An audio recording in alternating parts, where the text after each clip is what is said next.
Hi hello this is మీ Manasa. Holi festival గురించి మీలో ఎంతమందికి తెలుసో కామెంట్ చేయండి.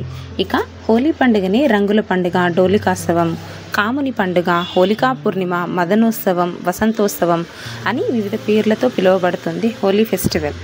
మన్మథుడు బాగా విహారం చేస్తున్న కాలంలో, శృంగార భావనలు ఎక్కువగా కలిగే కాలంలో మదనోత్సవంగా, ఇంకా వసంతకాలంలో ఎక్కువగా ఆకులు చిగురించి కోకిలా రాగాలు వినడంతో, ఎటు చూసినా పచ్చదనంతో ఒకరిపై ఒకరు పసుపు నీళ్లు చల్లుకొని వసంతోత్సవంగా మరికొన్ని ప్రాంతాలలో పిలువబడుతుంది. భవిష్యత్తు పురాణంలో రాయబడినట్టు రఘు అనే రాజు పరిపాలనలో హోలిక అనే రాక్షసి ఉండేది. ఆ రాక్షసి చిన్నపిల్లల్ని చంపి తినివేస్తూ ఉండేది. రాజుగారికి మునులు హోలికా రాక్షసి తిట్లు తిడితే చనిపోతుందని చెప్పగా వెంటనే రాజ్యంలోని ప్రజలందరూ తిట్లు తిట్టడం స్టార్ట్ చేస్తారు. అప్పుడు హోలికా రాక్షసి చనిపోతుంది. ఈ ఆనందంలో చిన్నపిల్లలు శబ్దాలు చేస్తూ మంటలు వేసి చెత్తని తగలపెట్టి రంగులు చల్లుకొని డోలికోత్సవం చేసుకున్నారనేది కథ. పాల్గొన మాసం పౌర్ణమి రోజు వచ్చే హోలికా పున్నమికి ఇంకొక కథ కూడా ఉంది. హిరణ్యకశిపుడి సోదరి పేరు హోలిక. హరినామస్మరణం మానని ప్రహ్లాదుడు హిరణ్యకశిపుడి తన సోదరి ద్వారా చంపాలనుకుంటాడు.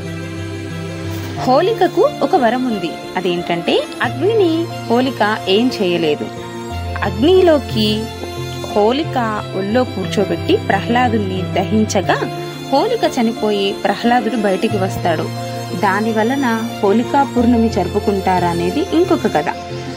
మరొక కథన ప్రకారం శివుడు తపస్సు చేస్తుండగా పార్వతీదేవి శివుడికి సేవ చేస్తున్న సమయంలో మన్మథుడు మన్మథ బాణం వేస్తాడు.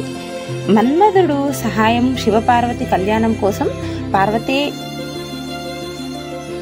కోరగా అప్పుడు శివుడు తపస్సు భగ్నం అయ్యి పార్వతీదేవి మీద మనసు మల్లుతుంది. మన్మథుడి బాణం వేయడానికి గల కారణం తరాసురుణ్ణి సంహరింపన కలిగేది శివుడి కుమారుడు మాత్రమే అని తెలుసుకున్న ఇంద్రుడు శివుడు తపస్సు భంగం చేయమని మన్మథుడిని ప్రేరేపిస్తాడు. శివుడు మూడో కన్ను తెరిచి మన్మథుడిని భస్మం చేస్తాడు.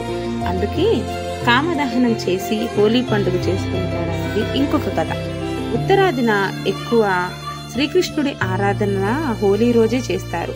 హోలీ రోజు శ్రీకృష్ణుడు తను నల్లగా ఉన్నాడని రాధ ఏడిపిస్తుందని తల్లి అయిన యశోదతో చెప్పగా రాధకు రంగులు పూయమని యశోద, కృష్ణుడు, గోపికలు అందరూ కలిసి రంగులోత్సవం జరుపుకుంటారు. ఈ కథనాంత ప్రకారం పాల్గొన మాసంలో పౌర్ణమి రోజు మాత్రమే ఈ కథలన్నీ మనము చరిత్ర చెబుతుంది. ఇంకా భారతదేశం అంతటా చిన్న పెద్ద అందరూ కలిపి బ్రహ్మాండంగా చేసుకునే పండుగ హోలీ పూర్ణిమ.